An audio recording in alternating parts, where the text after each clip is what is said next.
Oh, was that God or was that the devil? When you're in the Word of the Lord and you got the peace of the Lord and it aligns with the Scripture of the Lord, you know 100% that that's of the Lord. You see, you have the authority to intentionally move into your destiny. You know what wild lions don't do? They don't sit and wait for some zookeeper to snap a whip and throw a piece of meat in their mouth. Wild lions pursue their destiny. You've got to be a wild lion for the kingdom. Now, in discipleship last Monday with one of my brothers, and he was like, that's wild. But I want to make sure you understand that even wild lions have boundaries. The kingdom is a governance system. It doesn't mean you run amok, helter-skelter.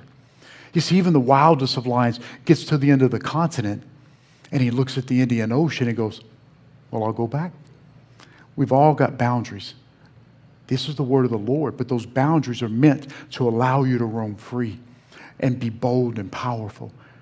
Stop waiting on some circus tamer to crack a whip and feed you meat. Actively, aggressively pursue God's will for your life. I want to ask you, are you pursuing your God-given dominion and authority?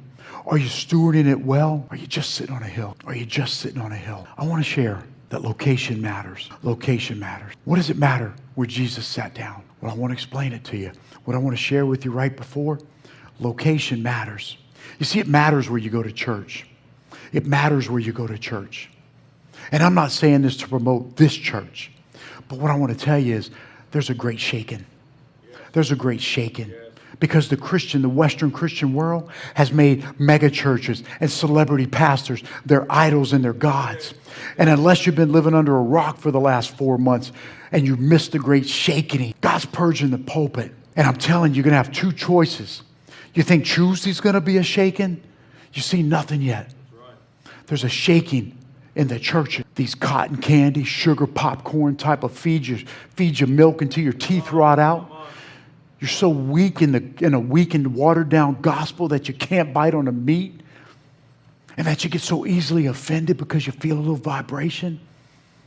Listen, those churches, those pastors are going to go away.